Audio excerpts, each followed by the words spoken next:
I felt guilty day and night. What I was doing was not right, but I only wanted to make his dismissal a little less painful for him. I never dreamed it would lead to such strange, laughable results. I thought that sooner or later, one thing was sure to happen. The first real test, once he was through school, would ruin him. Then the Crimean War broke out. I felt that sad for him that there had to be a war. Peace would have given this donkey a chance to escape from ever being found out as being so stupid. Nervously, I waited for the worst to happen. It did. He was appointed an officer, a captain of all things. Who could have dreamed that they would place such a responsibility on such weak shoulders as his? I said to myself that I was responsible to the country for this. I must go with him and protect the nation against him as far as I could. So I joined up with him, and away we went to the field. And there, oh dear, it was terrible. Mistakes, fearful mistakes. Why, he never did anything that was right. Nothing but mistakes.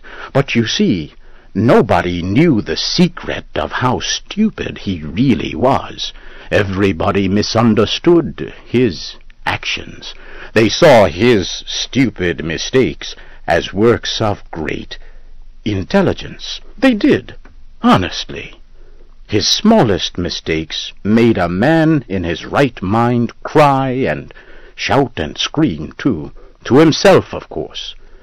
And what kept me in a continual fear was the fact that every mistake he made increased his glory and fame.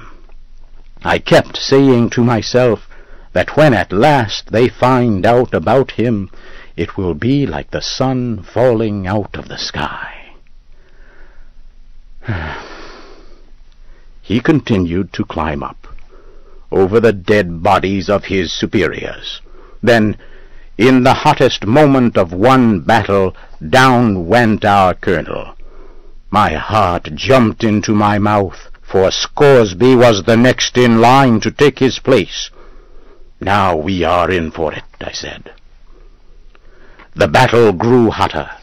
The English and their allies were steadily retreating all over the field. Our regiment occupied a position that was extremely important. One mistake now would bring total disaster. And what did Scoresby do this time? He just mistook his left hand for his right hand. That was all. An order came for him to fall back and support our right. Instead, he moved forward and went over the hill to the left. We were over the hill before this insane movement could be discovered and stopped. And what did we find? A large and unsuspected Russian army waiting. And what happened? Were we all killed? That is exactly what would have happened in 99 cases out of 100. But no, those surprised Russians thought that no one regiment by itself would come around there at such a time. It must be the whole British army, they thought. They turned tail. Away they went over the hill and down into the field in wild disorder, and we after them. In no time there was the greatest turnaround you ever saw. The Allies turned defeat into a sweeping and shining victory. The Allied commander looked on, his head spinning with wonder, surprise, and joy. He sent right off for Scoresby and put his arms around him and hugged him on the field in front of all the armies. Scoresby became famous that day as a great military leader, honored throughout the world.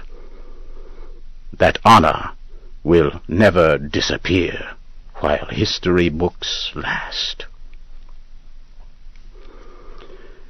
He is just as nice and pleasant as ever, but he still does not know enough to come in out of the rain.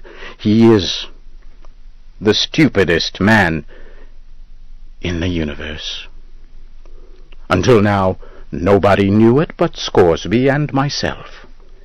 He has been followed day by day, year by year, by a strange luck. He has been a shining soldier in all our wars for years. He has filled his whole military life with mistakes. Every one of them brought him another honorary title. Look at his chest, flooded with British and foreign medals.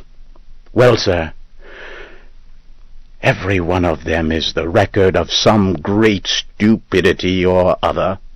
They are proof that the best thing that can happen to a man is to be born lucky. I say again, as I did at the dinner, Scoresby's a complete fool.